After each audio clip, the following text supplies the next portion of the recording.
The new Boost Mobile network is offering unlimited talk, text, and data for just $25 a month for life. That sounds like a threat. Then how do you think we should say it? Unlimited talk, text, and data for just $25 a month for the rest of your life? I don't know. Until your ultimate demise. What if we just say forever? Okay. $25 a month, forever. Get unlimited talk, text, and data for just $25 a month with Boost Mobile forever. After 30 gigabytes, customers may experience slower speeds. Customers will pay $25 a month as long as they remain active on the Boost Unlimited plan. My dad works in B2B marketing. He came by my school for career day and said he was a big ROAS man. Then he told everyone how much he loved calculating his return on ad spend. My friends still laugh at me to this day. Not everyone gets B2B, but with LinkedIn, you'll be able to reach people who do. Get a $100 credit on your next ad campaign. Go to linkedin.com/results to claim your credit. That's linkedin.com/results. Terms and conditions apply. LinkedIn, the place to be, to be. Every day is filled with opportunities to express yourself. And with an everyday piece from Blue Nile, you can do it without saying a word. Blue Nile's collection of diamond jewelry is the ultimate statement, with sparkle that elevates any outfit. Or switch things up with a sapphire piece sure to spark conversation. Either way, their diamond guarantee ensures you get the highest quality at the best price. Express yourself with Blue Nile and get up to 30% off at BlueNile.com. That's BlueNile.com. Surviving Sister Wives contains adult content that may not be suitable for Latter-day Saints or sinners. Listener discretion is advised.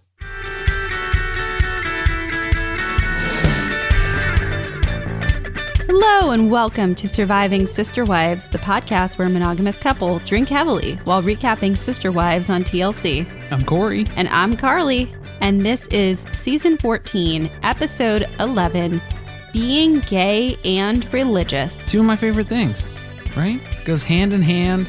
It's a miracle that we've made it this far in the season, honestly.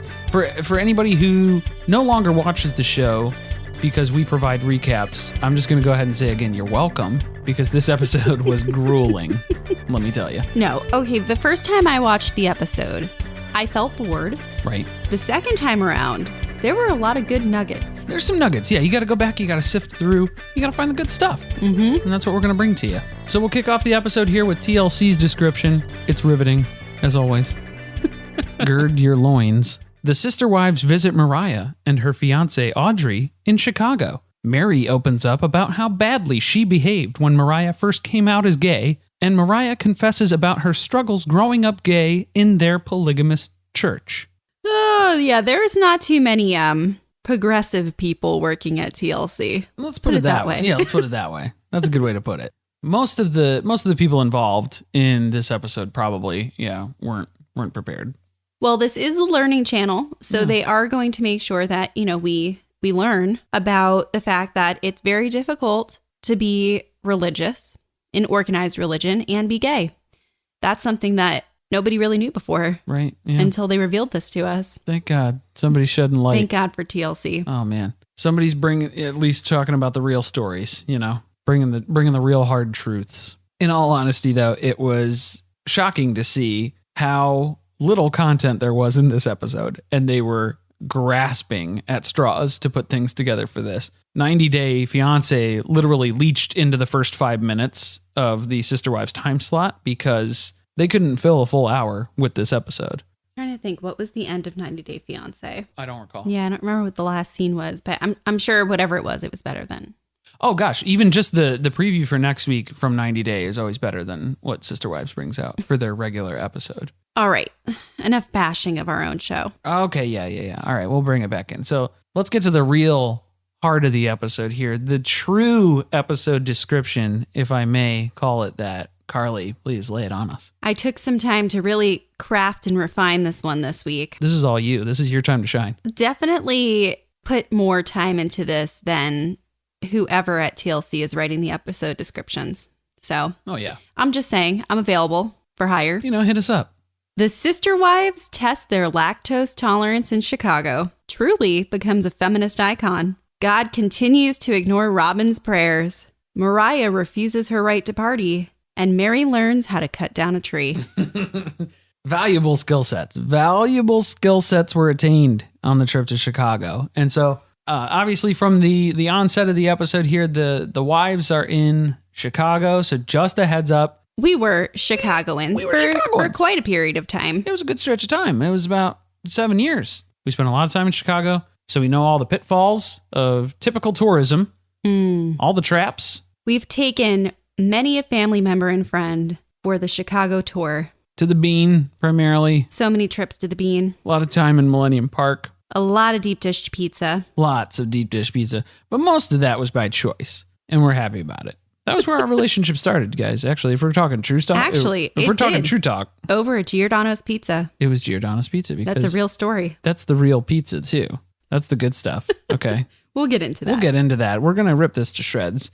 But please, if anybody's confused by the references, we apologize in advance. This is going to be some deep track Chicago jokes in here. So it's going to be a little treasure trove for the Chicago fans out there, anybody in Illinois who kind of knows some of the nuances and subtleties, or people who are familiar with the city. The second city. The Windy City. Yeah. Boy, for anybody out there who's real familiar with the Chicago, we're going to give you the full spread here. The wives go to Chicago to visit Mariah, obviously. Hobby. We open with them lost on Lower Wacker. The Batmobile rips by them. They can't find the Billy Goat Tavern. Cheeseburger.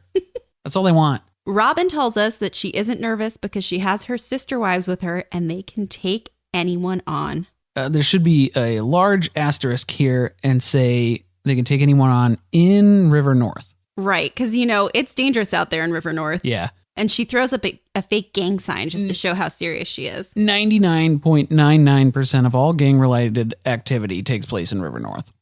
So things are off to a great start. That's when you know that people are visiting from a small town. They get nervous in River North because they think it's like a real underbelly of a city. And it's like, no, guys, this is the good part. Well, they were on Lower Wacker, and that is the underbelly. It is. It's literally the underbelly. They go to Chino's East for deep dish pizza. Big mistake. There's your first strike. Oh. You done goofed. Oh, my God. So many problems with this. Yeah. So let's start with the obvious. Well, first problem, they're only a block over from a Lou Malnati's. Yeah. And if you're going to make a choice between Gino's and Lou's, you go to Lou's. It's Lou's. Lou's has such better toppings, let me tell you. Their sausage, top notch. Their crust kind of tastes like Pizza Hut crust to me, which I'm not a huge fan of because it's their butter crust. So I'm not as into it as our staple Giordano's, which is a perfect balance of sauce, cheese, and crust. So they're committing a major sin here. Unforgivable. Eating pizza at Gino's in River North, paying $50 for a pizza, and what looked like, I think they had mozzarella sticks or something. Don't load up on, you don't need appetizers when you get stuffed pizza. Mistake numero uno. Rookie mistake. No apps. No. You're barely going to get through your pizza. You don't even want salad. Salad's too much. That's going to take up too much room. You're never going to get through this pizza. You're basically going to eat an entire block of mozzarella cheese very shortly. So at least one. Chill. Yeah. Chill on the apps. You don't need more cheese. You might not even want to order soda. Even the carbonation, too much. The syrup hits your stomach. It fills you up. You don't want it. You're going to be walking back to your hotel feeling like you're about to barf. Yeah, burping. Your stomach is just like full to bursting. Your belt's about to pop off. Been there, done that. So they're sitting at the table waiting for their pizza. And Robyn is already teeing up the emotional breakdown that she's going to have on this trip. And she's, again, reminding us of the fact that she has this ongoing fight with Cody that we spent an entire episode watching about last week. So don't want to talk about that anymore, but Robyn does. And Meri points out that there is a burger and fry pizza on the menu. That's strike number 2, guys. That is strike number 2. Unforgivable. I gagged a little. Yeah, it's gross, guys. That's too many things. Do not put too many things in this pizza. No. If you're going to go with it, you're going to go with the deep dish. Stick with some basic things. Spinach. Pepperoni. Sausage. Really, outside of that, don't veer too far. Yeah, don't do that. No. It doesn't, the novelty is in the pie itself. You do not need to put novelty on top of novelty. Imagine floating a burger and pickles and French fries inside of just a block of melted cheese, because that's what you're doing. That's basically what's happening. Wrap it in dough and bake it for 45 minutes, which is why Robyn has plenty of time to cook up this mental breakdown that she's been working on here ever so subtly. If anyone has ever waited for a deep dish pizza, you know that you've got a solid 45 minutes to an hour. At least, yeah. To sit there and make awkward conversation. So it's really no surprise that Robyn is trying to tee up a sob fest at this point. Especially when you're with people where it's like you're not entirely comfortable with them, you haven't known them for very long, or, you know, just maybe you just hate each other, but you have to take this family trip together. You know, TLC paid for the ticket. Meri has signed a 1-year lease on a new rental home, and Robyn gives us her unwanted 2 cents about the fact that she would never have signed a 1-year lease. What was the reasoning behind that? So she said she wants to move on to the property as fast as possible. Remember? That was like fair enough. An episode ago. That's a big deal. But now she tells us it's a big deal. It's a big deal. So now she tells us that she would not ever sign a 1-year lease because she just experienced signing a 1-year lease and then them selling the house. So instead, she would only sign a 2-year lease because she doesn't want her rental to be sold out from under her, was kind of the implication.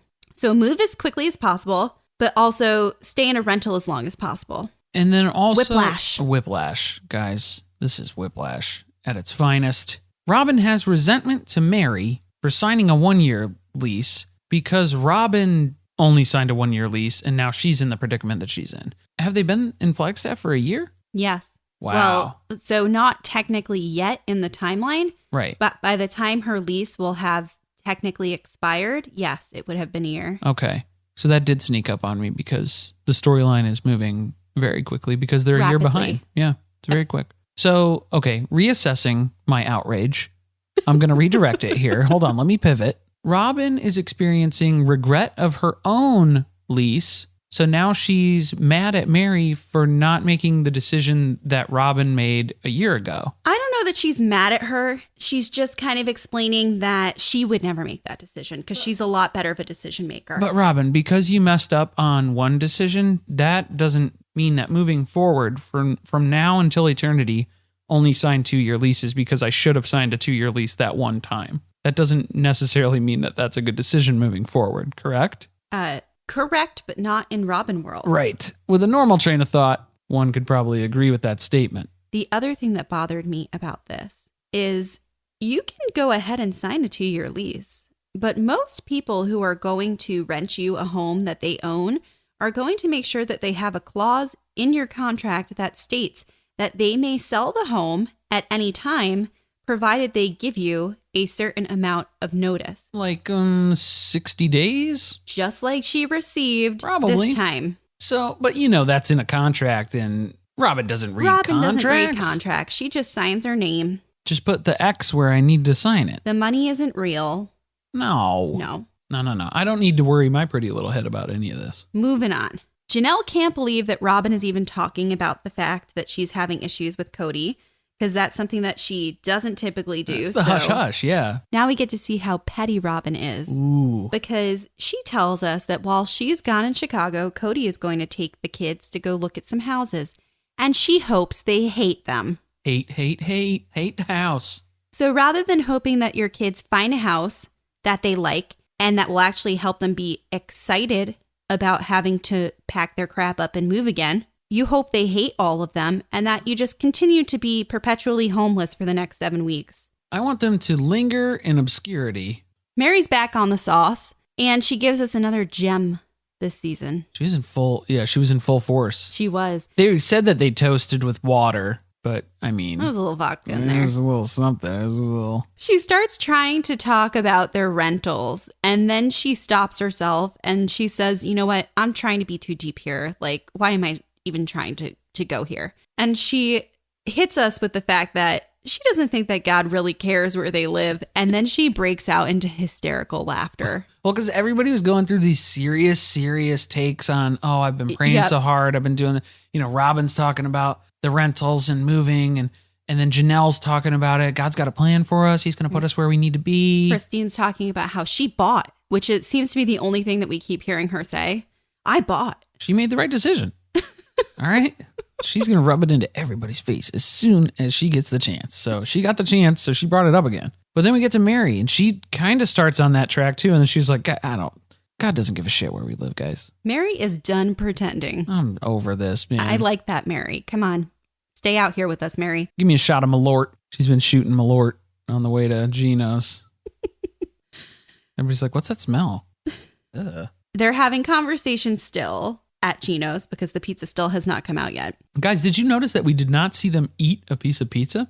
Yeah, what? Cameras left. The cameras were like, guys, we gotta cut crew. This We're going is into taking overtime too now. long. We gotta go. The crew was like, sorry, guys. We got to go over to Lou's. We got a pizza over there. I ordered for a pickup. crew break, time for dinner. So Janelle, as they're sitting at the table, says, Cody's there and he's whatever. But this is the core right here.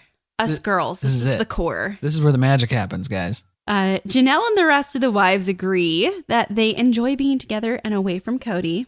And the kids as well, but, mainly Cody. And Christine tells us about how much she loves these ladies at the table, and she will gladly live right next door to them for the rest of her life.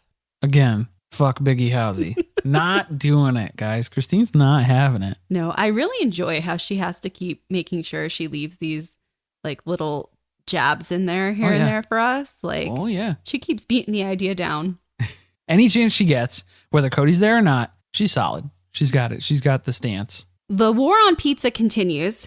If you thought that there wasn't enough sin being committed against pizza in this episode already, get ready, because Cody and the kids are making pizza. Oh my God. So Cody's home with the kids at Robyn's house, of course. Yeah. You catch that. The safe zone. His house. His house, while the wives are in Chicago. And we get to watch them make some form of pizza.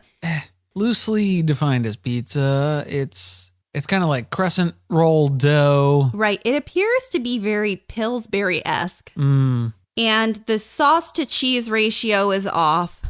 Oy. The pizzas come out of the oven and Cody is concerned. Rightfully so. Rightfully so.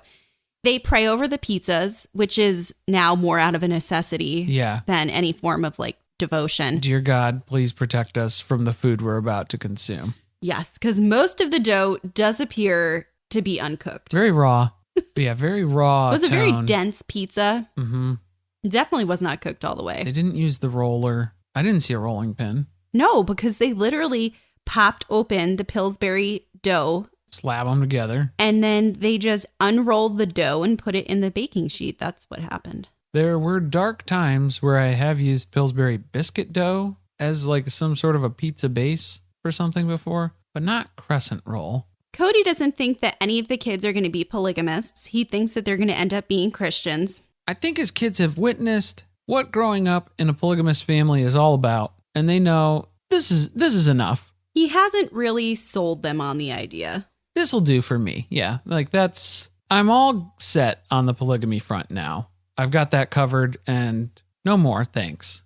He does have regrets because he tells us that he thinks that if the kids had been more focused on religion growing up, that maybe they would want to be polygamists. If they hadn't moved to the sin bin of Vegas. There's just been, right. There's been too many things distracting them, like packing and moving. Oh, yeah. And transferring to different schools and making all new friends. Mm-hmm. And then packing and moving again. Yeah, social anxieties and panic attacks, panic disorders, little stuff tends to divert away from that eternal devotion. Being thrown out of your church. Little stuff. Now we're back in Chicago. And the sister wives are going to visit Mariah and Audrey today at their apartment. Yay! And their dog Mosby, who is the only person in the family who really likes Meri at this point. Oh, man. And I love Mosby. Me love him so much. Yeah, he was cute. Now, Mariah's on the couch with Audrey, and she tells us about her sexual awakening. This was the part of the episode I wasn't ready for. Me either. Sometimes the things that Mariah says just irritate the shit out of me. Anyone else, you feel that? In a time and a place. Yeah. I just feel like, did you have to say sexual awakening? Do you think she would have said sexual awakening if her mom was there? I don't know. I would like to think that she would not. But there's another part of me that says, I don't know. Totally I just feel like she spends a lot of time trying to seem really woke. That's a big part think that's what irritates me more than anything about it. But what is she majoring in? Social justice and political science? I don't know political Double science. majoring? It's social justice and something Social else. justice and wokeness. Wokeness. With a minor in wokeness. Yep. So anyway, let's not use the word sexual awakening. She met Audrey and realized that she was attracted to girls. That's the bottom line. No big deal. One way to find out. But you make us all uncomfortable by using the word sexual awakening. I'm not going to tell you about my sexual awakening. Don't tell me about your sexual awakening. You could have explained that in a different, I don't think anybody needs to share the story of their sexual awakening to anybody ever. That's just me personally. Now Mariah has another bomb to drop on us because she comes out to Audrey about the fact that her first date ever was with Audrey. And Audrey is alarmed by this. Yes. She is visibly shook and has concern, the darting eyes, kind of looking at the producer, looking at Mariah, and just like, wait, serious? Are you really? Now she's like, oh shit. Oh my God. I'm engaged to this bitch. Oh my God. And like, she's never been on a date before me. And we're not just saying like, not just a date with a girl, a date with anyone, period. Ever. That's the level of shelteredness that you're getting into here. I will say they do seem very happy with each other on the couch. Absolutely. And they gel very well. They communicate very well. Mm-hmm. And Audrey seems like a lot of fun. Oh yeah. She's up for anything. I mean that in a good way. State Farm knows making smarter financial moves today secures your financial freedom for a second tomorrow. On My Cultura Podcast Network, we believe this too by sharing money management tips that help you realize your dreams. Like on our show, Life as a Gringo with DJ Dramos. Now we have a level of privilege that our parents never had. So what do we do with it, right? How do we utilize the opportunities that we have that they don't, right? And a lot of that is educating ourselves on how to not make the same mistakes they did, how to not fall into those same traps, and how to not, create the same difficult situations that many of us grew up in. Like I started the podcast earlier saying, for me, in my family, one of the biggest points of contention was finances. And I know as I gotten older, I made it a promise to myself to say, I don't want to relive that. Like a good neighbor, State Farm is there. State Farm, proud sponsor of My Cultura Podcast Network. My dad works in B2B marketing. He came by my school for career day and said he was a big ROAS man. Then he told everyone how much he loved calculating his return on ad spend. My friends still laugh at me to this day. Not everyone gets B2B, but with LinkedIn, you'll be able to reach people who do. Get a $100 credit on your next ad campaign. Go to linkedin.com/results to claim your credit. That's linkedin.com/results. Terms and conditions apply. LinkedIn, the place to be, to be. Hey, it's Mark Marin from WTF here to let you know that this podcast is brought to you by Progressive Insurance. And I'm sure the reason you're listening to this podcast right now is because you chose it. Well, choose Progressive's Name Your Price tool, and you could find insurance options that fit your budget, so you can pick the best one for your situation. Who doesn't like choice? Try it at Progressive.com. And now, some legal info. Progressive Casualty Insurance Company and Affiliates. Price and coverage match limited by state law. Not available in all states. No one knows better than HR that happy colleagues make happy businesses. With the world's largest online mental health provider, you get access to over 35,000 therapists, a match in as little as 24 hours, and that's not all. We onboard your people in days, not months, with no upfront fees and pay-as-you-go pricing. Now that's better. BetterHelp Business. Now get back to business with that podcast of yours. Hey there, it's Farnoosh Torabi, host of the So Money podcast. Imagine having a super smart and reliable virtual friend to help you guide your finances. Well, besides me. Enter Claude by Anthropic. With the power of AI, Claude can help streamline your financial tasks. From analyzing data and charts to generating code for investment models or budget trackers, Claude's advanced reasoning helps you tackle the toughest financial challenges. Take control of your financial future with the right tools. Visit Claude.ai today and start saving time and money. So now today, back in Flagstaff, Cody is going to be a dad to the kids who aren't just Robins. And he is teaching Truly and Solomon to ride bikes. Yeah, Cody's parenting style is summarized as neglect. And so when the moms are gone, he has to neglect each child on an individual basis now. So he can't just hide at Robyn's and ignore everyone. He's got to make time to ignore the feelings of each child that he directly interacts with. On a one-on-one basis. Right. So Solomon already pretty much has the bike riding down, so it doesn't really seem like he is teaching him to ride a bike today. He's kind of just, there. Like he's always there. It seemed like Solomon was, he did not need to learn how to ride a bike. No, he was just kind of cruising around. Does Solomon talk? Is this, because This season, he has not spoken, except for when he was on Robyn's lap when they were announcing the move. And we didn't even really get a track with audio of him speaking. We just saw him kind of mouth something across the room. But I've never heard the kid talk. So I just wasn't sure if that was like something I should expect to happen or just kind of let that go and just be like, nah, he's good. Don't you worry about him. I mean, if Robyn was your mom, would you talk a lot? If Cody was my dad, I wouldn't talk ever. I wouldn't say anything. I would want to fly so low under the radar. Truly hasn't learned to ride a bike yet, and she is already predicting that it is not going to go well. Cody got the heads up from Christine that there's been attempts made to teach Truly to ride a bicycle, and it has not gone well. So, of course, Cody hasn't been around, apparently, for any of the times that Christine has tried to teach Truly how to ride a bike. So she has to fill him in, like you said, on the fact that she is pretty traumatized at this point. She has fallen a lot. She is not really into the bike. Good luck. But it's got to go better than the last time that Cody was left to watch Truly while the wives went on vacation. What happened last time? Let's just say she ended up in the hospital.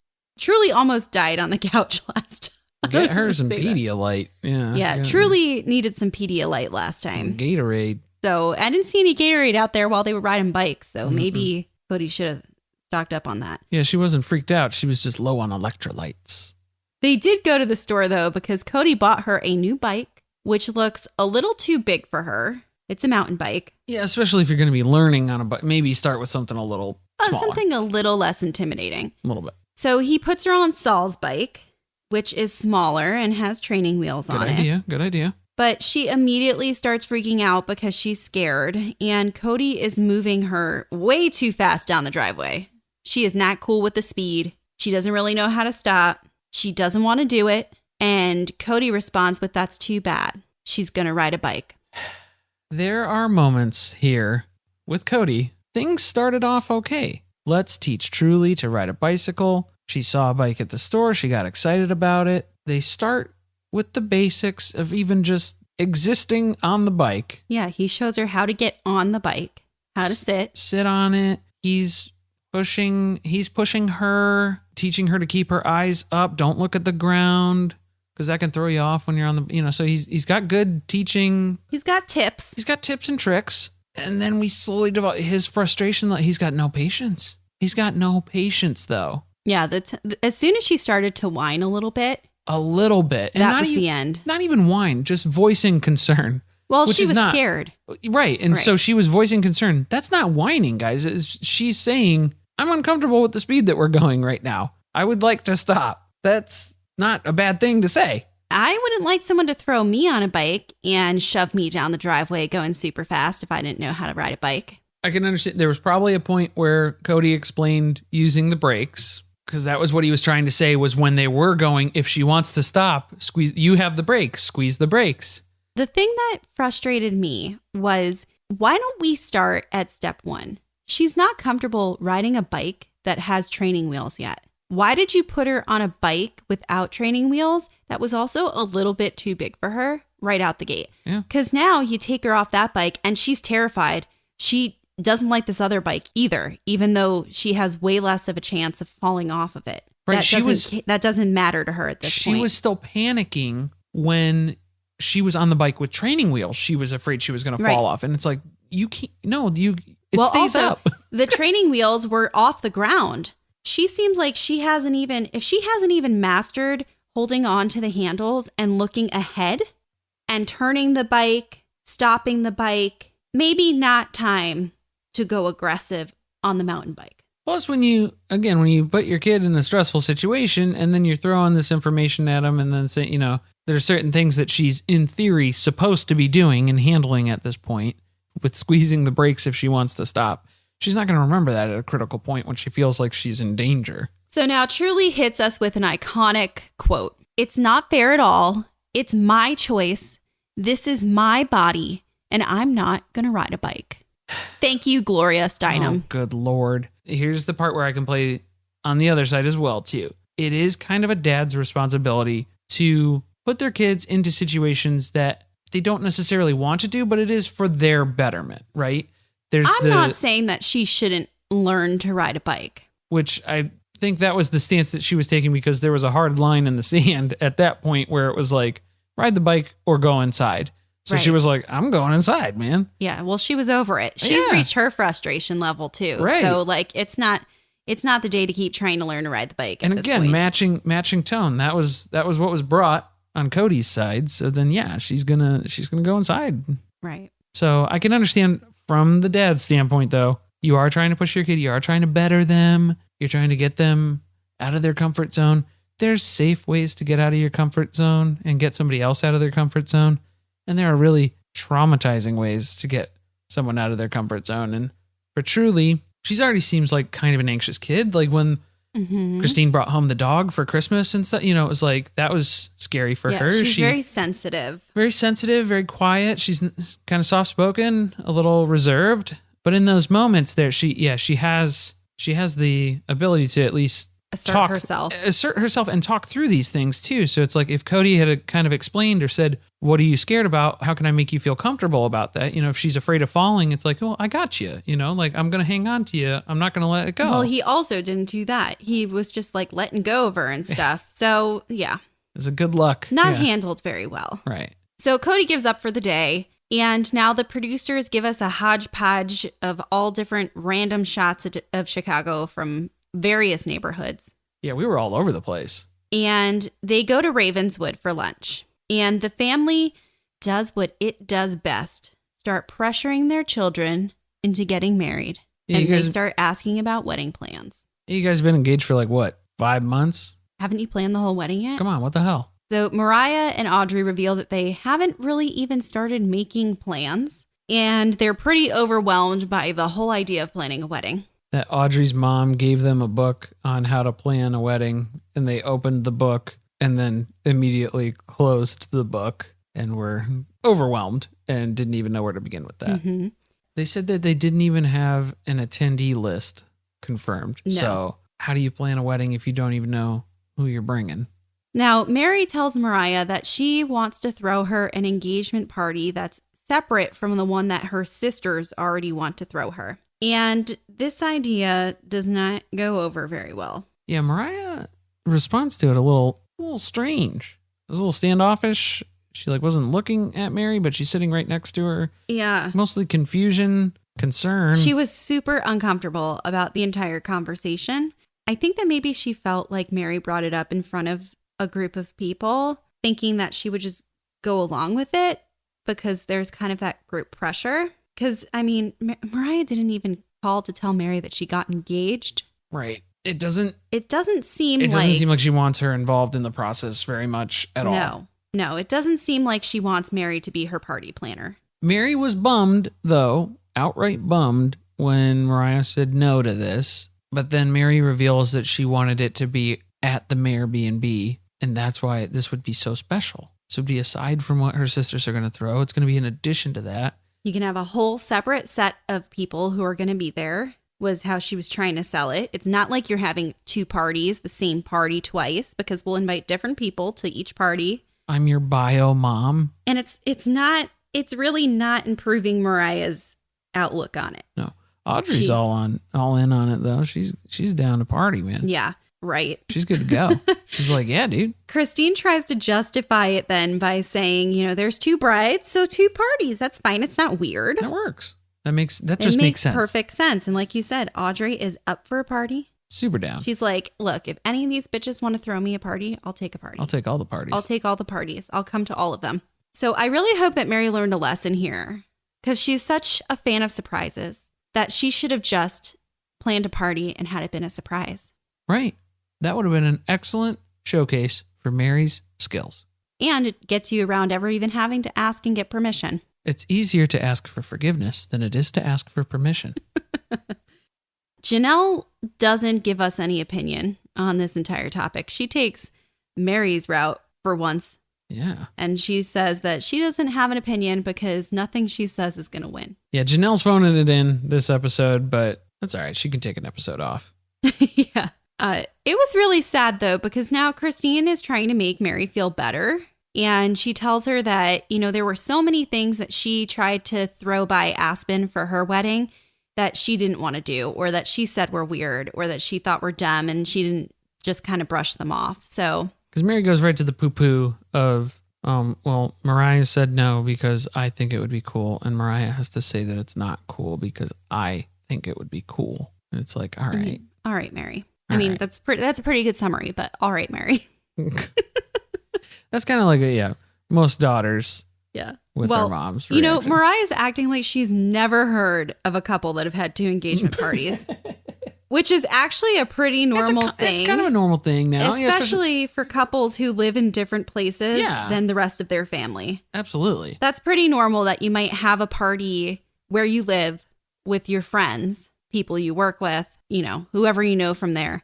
And then you might go home and have a party that's thrown by your family. Or if your spouse to be is from a different place, that your family would throw you a party and then their family might throw a party. So I think maybe Mariah's just trying to avoid engagement party overload because we're already racking it up. And then, if Audrey ends up having one too, then that's going to be like 3, maybe 4 that they're going to have to do. Because if they do one in Chicago with Chicago friends and one for Audrey and then one from her sisters in Flagstaff and then one at the Meri B&B. Maybe, but they never mentioned that Audrey's family wanted to throw one, so... It's true, yeah. I'm making assumptions. Right. Well, you're trying to justify why she was being such a bitch, but there really wasn't anything to justify it, so...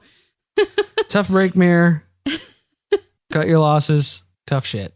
All that they've talked about so far for the wedding is the month that they want to have it in, which is September. Yeah, they're real big on fall. Right. They just haven't talked about the actual year when that fall will take place. They were thinking about maybe 2022, but they're not sure if they want to wait that long.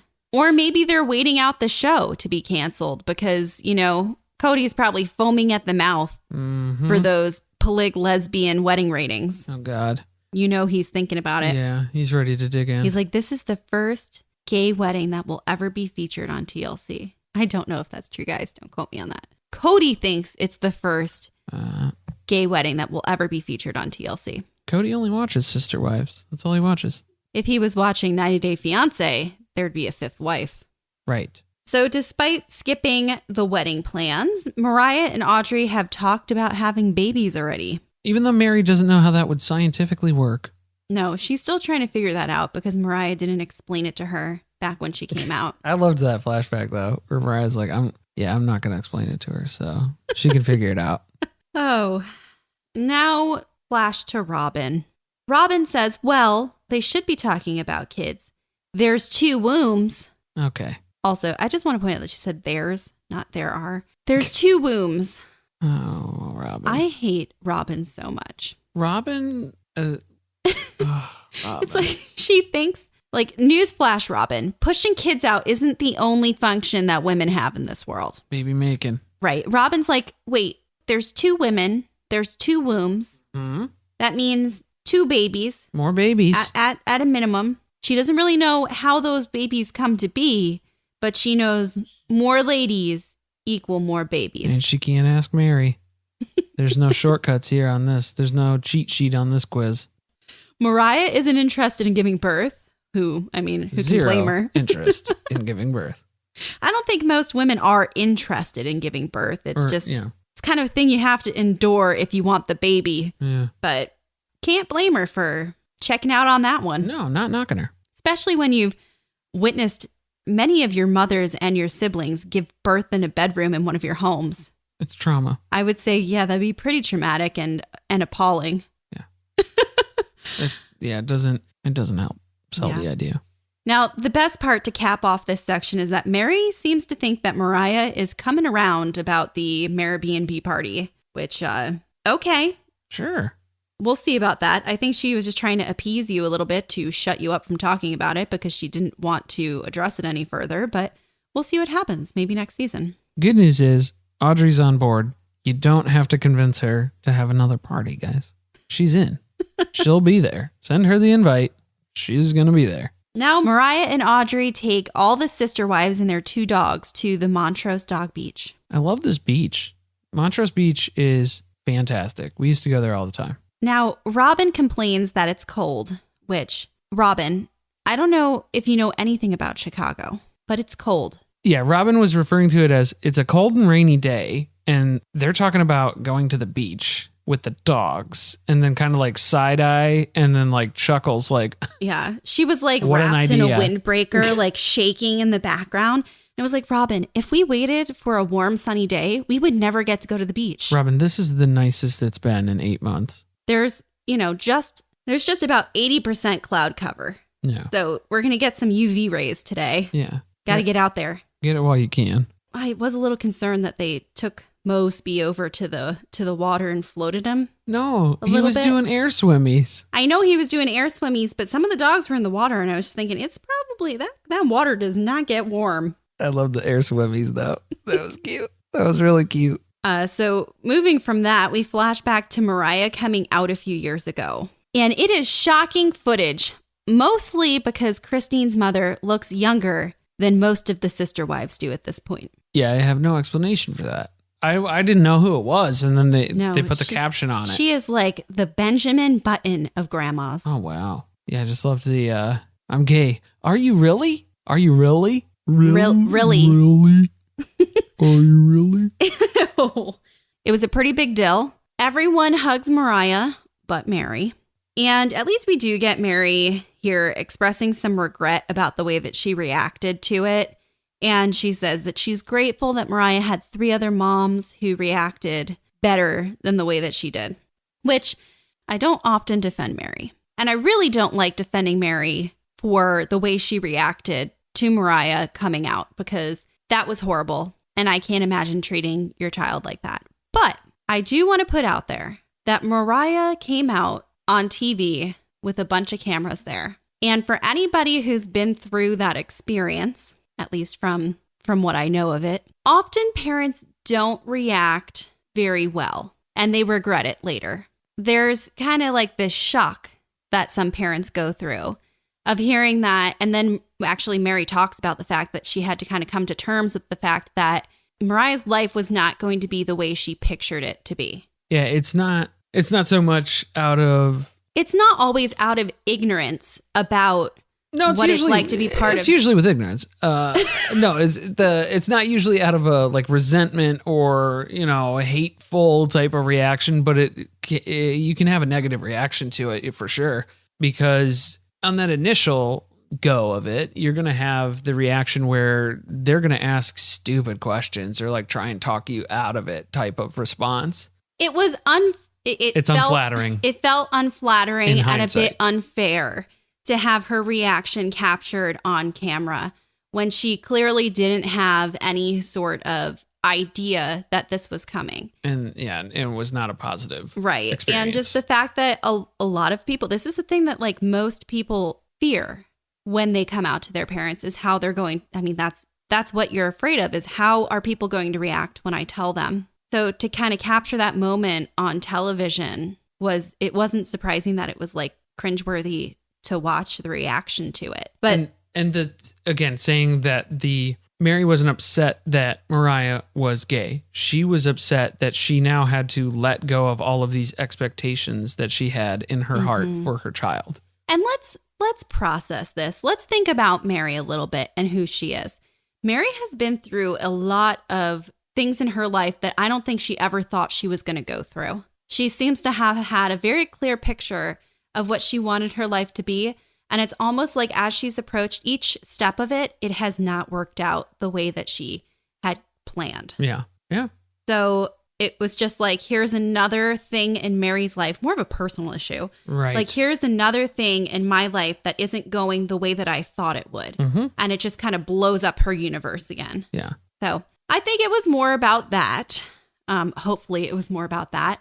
I know that, their religion, like most organized religions, isn't very welcoming to the LGBTQ community, which is, messed up. But yeah, Christine was talking about how it's terrible to reject your kids for who they are. And she couldn't even like formulate that as an idea. It was like sickening to her that people would turn their backs on their kids for any reason. So, I mean, this is just another standpoint where Mariah talks about how in the organized religion, you can be marginalized, basically, and overlooked or kind of downtrodden because you don't fit the bill. Mm-hmm. But the good news is you're there, but you don't mean as much. You don't contribute as much because you're not allowed to. Yeah. You're not allowed to. You're not 100% the mold that they want. Right. So they don't want your participation 100%. So the beautiful thing here is that Mariah said that she has felt that sort of rejection from organized religion, but she's never felt that in her family. So I think that was a really big takeaway here for this episode. I wonder if there's an asterisk there, though, and I've never felt that from my family but my mom. Or it's hard to know whether the resentment that Mariah appears to have towards Meri is related to coming out, right, or if it's related to the catfish incident. And maybe it's a combination of the two things together and kind of how the communication in their relationship was at the time. But those things overlap so closely in the timeline that it's hard to understand like what the root of her issue with Meri is. Did Mariah come out before the catfish stuff came out? It was after the catfish. Okay. So Mariah came out after the catfish incident. So that was already something that she had against her mom. And then the way she reacted. And then Meri reacted negatively too. So it was kind of like double whammy of disappointments, I guess. Right. And then think about the fact that your mother has just done something that's really shameful. Sinful, yeah. Sinful. Against your religion. Against the values of their religion and of their family. And then you come out and your mother treats you or reacts the way that she does. That would feel like, how do you have any position to judge me when you've done what you've done? The other thing that complicates this further is the fact that Meri was probably super shocked because Mariah was the most outspoken child about not only being part of their faith, but then also being a sister wife when she grew up. Like that was what she wanted to do. She was the only child who talked about that consistently, that was something that she wanted.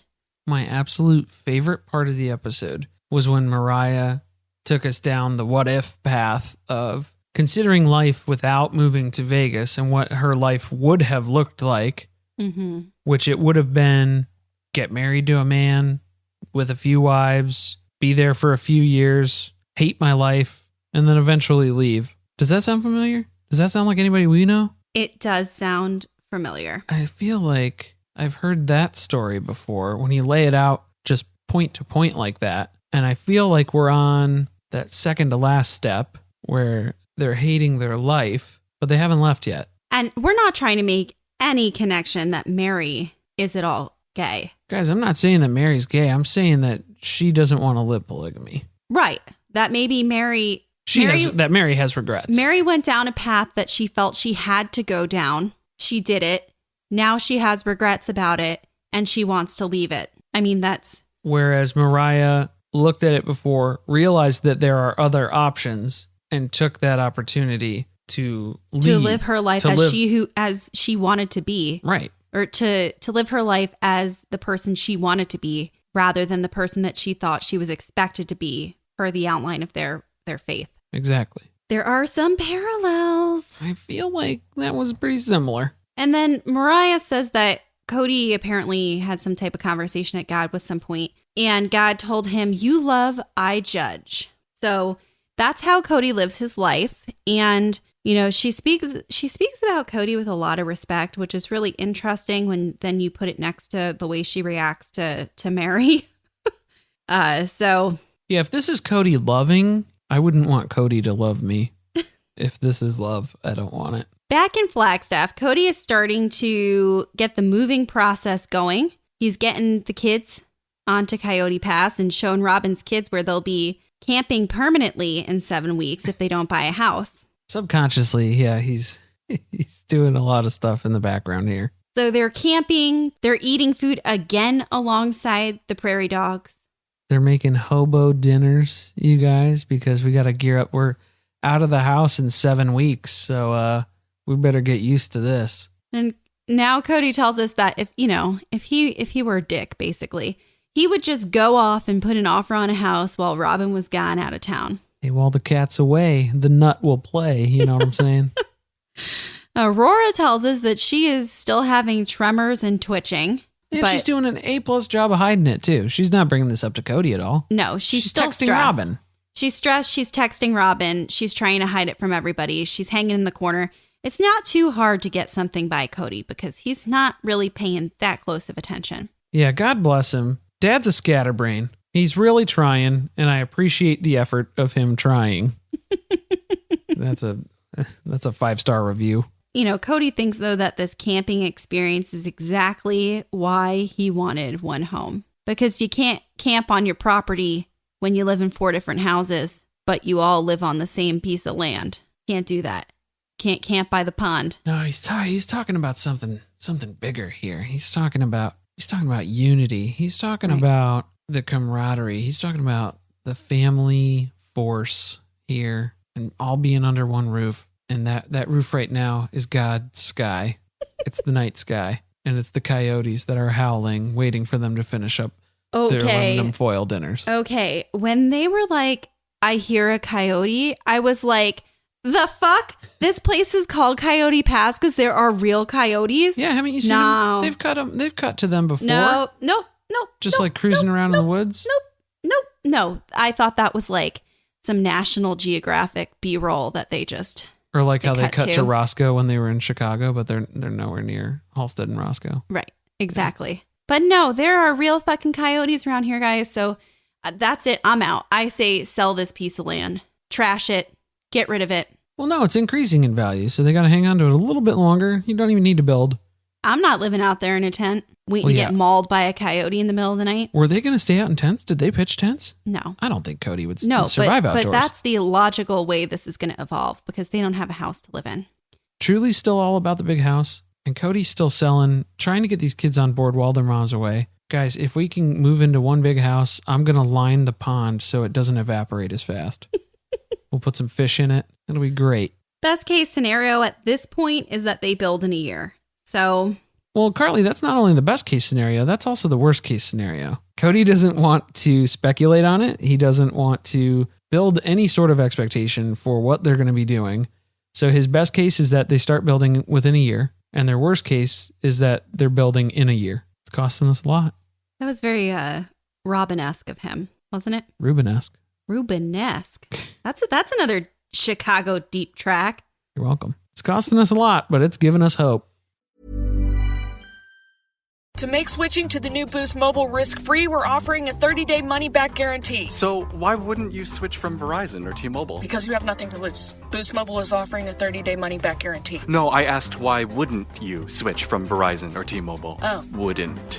Because you love wasting money as a way to punish yourself because your mother never showed you enough love as a child? Whoa. Easy there. Yeah. Applies to online activations. Requires port in and auto pay. Customers activating in stores may be charged non-refundable activation fees. My dad works in B2B marketing. He came by my school for career day and said he was a big ROAS man. Then he told everyone how much he loved calculating his return on ad spend. My friends still laugh at me to this day. Not everyone gets B2B, but with LinkedIn, you'll be able to reach people who do. Get a $100 credit on your next ad campaign. Go to linkedin.com/results to claim your credit. That's linkedin.com/results. Terms and conditions apply. LinkedIn, the place to be, to be. Expand the way you work and think with Claude by Anthropic. Whether brainstorming solo or working with a team, Claude is AI built for you. It's perfect for analyzing images and graphs, generating code, processing multiple languages, and solving complex problems. Plus, Claude is incredibly secure, trustworthy, and reliable, so you can focus on what matters. Curious? Visit Claude.ai and see how Claude can elevate your work. Hey, it's Mark Marin from WTF here to let you know that this podcast is brought to you by Progressive Insurance. And I'm sure the reason you're listening to this podcast right now is because you chose it. Well, choose Progressive's Name Your Price tool, and you could find insurance options that fit your budget, so you can pick the best one for your situation. Who doesn't like choice? Try it at Progressive.com. And now, some legal info. Progressive Casualty Insurance Company and Affiliates. Price and coverage match limited by state law. Not available in all states. Thumbtack presents the ins and outs of caring for your home. Out. Indecision. Overthinking. Second-guessing every choice you make. In. Plans and guides that make it easy to get home projects done. Out. Beige on beige on beige. In. Knowing what to do, when to do it, and who to hire. Start caring for your home with confidence. Download Thumbtack today. Back in Chicago, the ladies are going axe throwing in Portage Park. Yeah, we're throwing axes because that's what you do in Chicago. Like 5 years ago. It was like the hot thing to do. They were the only people in there because no one else is going to throw axes at that place anymore. Yeah, well, in broad daylight too. Most of the time it's just company trips that'll go out there and everybody just gets hammered drunk and then you're throwing axes and then it's fun. I also feel the need to point out that as we are walking you through location to location, it is very obvious that a producer must have been driving them everywhere because let me tell you what a pain in the ass it would be to be going from each of these places. Oh, they're expensing these Ubers. Yeah, for sure. Robyn is not getting on a train. No, she's not taking the L anywhere. She would be on the green line and the pink line so fast. They wouldn't be, they're like, no, we cannot put her in this scenario. No. Robyn is on the red line going to 95th. Oh, man. She's not getting out. If you go to Chicago and you're from out of town, there's nothing that you need to go to 95th for. No. There's nothing that you need to be on the pink line for. There's nothing that you need to be on the green line for. I just saved you so much time and trouble. Even if Google tells you that you could use one of those trains, just don't. Don't do that. Don't do that. Just stick on the orange line, the brown line, the red line, the blue line. Blue line? Blue line, pretty much if you're going to the airport. Yeah. But some things to keep in mind. Yeah. It's good. This is good. Let's just just good to know. Eliminate most chances for error. Right. So the good news is here, they're in Portage Park, right on the edge of Irving Park there. And we know that it's across the street from a Binny's because I saw the Y on the sign across the street. Mm-hmm. So just out of the little corner of the screen, we saw that Y. We knew exactly what that was. The Binny's, guys. Where Meri's stocking up before she goes throwing these axes. Yeah. She's filling her flask. She was like, oh, I got to go across the street here. I'll meet you guys inside. Guys, Binny's is like a Costco if it just sold alcohol. And there's so many of them all over Chicago. They're beautiful. Meri is going to be disappointed, though, because you cannot buy airline-sized bottles. Yeah, we did learn that the hard way. I learned that, guys. That's a bummer. I tried buying a large quantity of airline-sized bottles of tequila for our wedding. Yeah, not to send to Meri. Not to... Unrelated. Not to stock my wet bar with. Unrelated. So now we learn Audrey played men's tackle football in high school. So that's pretty impressive. That's not bad. She's fun. I want more Audrey. Yeah, more Audrey, please. I just want, Audrey comes on vacation. She leaves Mariah in Chicago. And she comes on vacation and she stays with Christine. Oh, yeah. I want to see that show. The Audrey and Christine. Audrey, Christine, and Truly show. Oh, yeah. I want that special. Maybe they could do some arts and crafts. Throw some axes. Yeah, you can throw Bet you Truly will be good at that. She won't ride a fucking bike, but she's going to throw an axe. She'll throw an axe at you. Keep asking her to ride a bike. You're going to see how quick she can throw an axe. So they're busy throwing those axes, and Mariah's pretty good. Meri sucks because, But it ends up being Meri against Mariah for the final here. Because so kind of overview, Janelle's kind of getting it. She had it sticking. It was not on target, but it at least stuck into the board. So she's trying. Yeah. Meri is not really having a good time with it. Robyn doesn't understand how axes work or function in general. She's asking the person to help her figure out which She's not sure which side's sharp. What's the pointy side? Where does it go? So she's having all kinds of issues. Christine picks up on it pretty quick too. But yeah, it ends up being Mariah versus Meri. for the finals there. Mm-hmm. And now Meri's vodka kicks in, so she's seeing a little bit of double, and she can't get that axe in the circle anymore. Yeah, it's off target. They're all really into it, though. They really like the axe throwing. They want to do this more. So, take the tradition home to Coyote Pass. Yeah, right. Absolutely. They have a lot of trees there. Plenty of trees. Meri's trees. So specifically, they got a lot to cut down, so they're going to have to get on that when they get back. Got to clear a path. Now they go to eat again because, honestly, that's like 90% of a trip to Chicago. Yeah, you got to eat. And they're at Son of a Butcher in Logan Square. I've never been there. No. I'll give it to him, though. We're getting a little on the fringe now. They're getting a little scared, Yeah. We're off the blue line. Robyn is terrified. Robyn makes it all about her now. So I want to really break this down because it's been such a treat. This happened quickly, but it was amazing. Yes, there was an exchange that took place, and we're ready to break it down. Robyn, I'm sorry that I've been such a... Because then Mariah's like, nope. Yep. No, it's okay. Yep. It's okay. And she's making a face like nope. She's already seeing that Robyn is about to have a full-blown sob fest. These are all turning into sobbing. It's all of Robyn's tells that something's coming, storm's coming, trouble's a brewing. And Mariah has no patience for it, and she's trying to stop it before it even starts. But the train has left the station. We were having such a nice meal. We were going to sit down. We were going to talk about throwing the axes. But here comes Robyn. Robyn says, I feel like I've been in my own head, like I've been a party pooper. Robyn's been in her own head. What do you think that trip is like? That is perhaps the scariest part of this whole thing. I'm going to have to, I don't know what to do with that. If you're Robyn and you're stuck in your own head, you're probably a bit distressed at this point. Yeah. So I'm starting to understand why she's close to a breakdown. Now, Christine says, I thought you were definitely being a party pooper. Clearly being sarcastic, clearly joking. Everyone at the table erupts in laughter. Robyn even laughs to hide the pain. And Robyn begins her descent. Oh. Meri right away, which I don't know, suddenly Meri and Robyn are best friends again ever since Robyn came over to Meri's rental and bitched on the couch with her about how much she hates Cody now. BFFs. And so she leans over to Christine and tells her, will you stop? This is going to go in your lap. Glass of She's water. got a glass of water. She's going to dump it on Guys, her. we almost have a Janelle Evans level of interaction right here. She's going to throw that glass of water and she's going to disappear. That would have been something to see.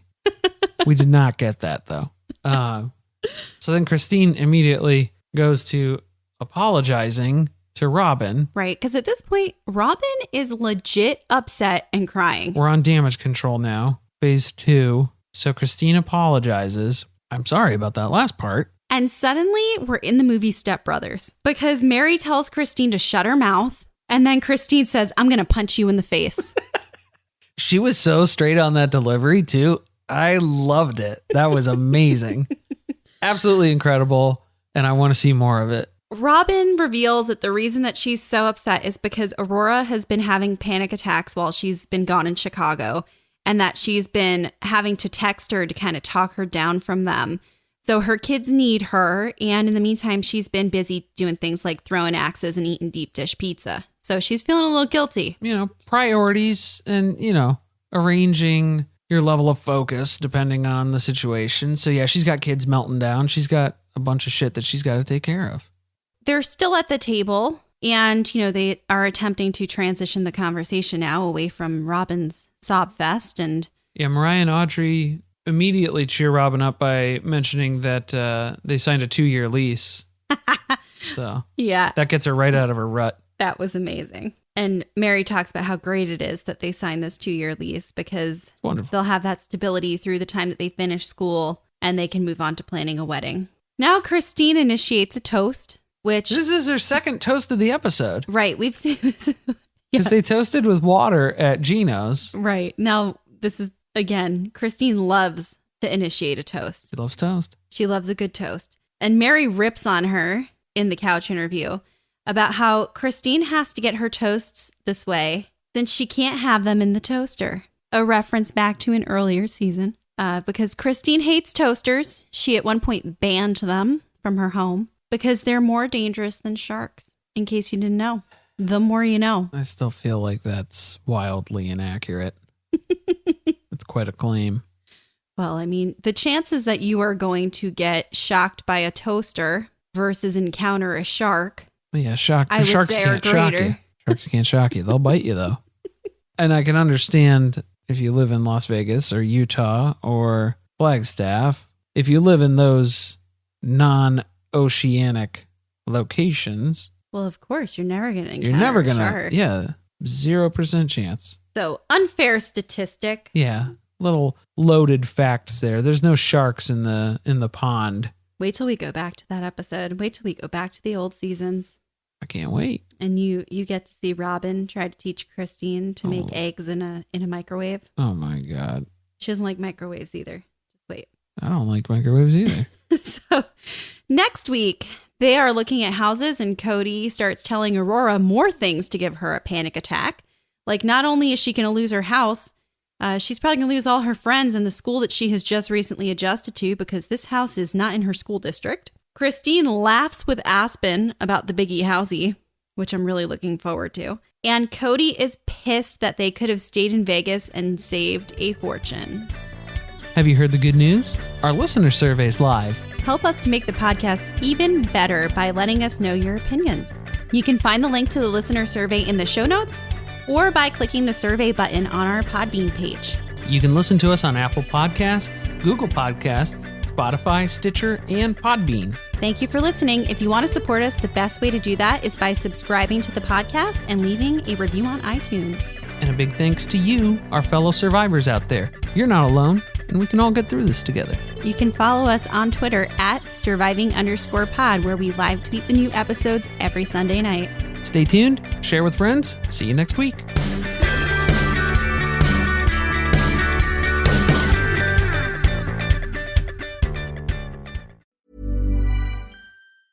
Hey there, it's Farnoosh Torabi, host of the So Money podcast. Imagine having a super smart and reliable virtual friend to help you guide your finances.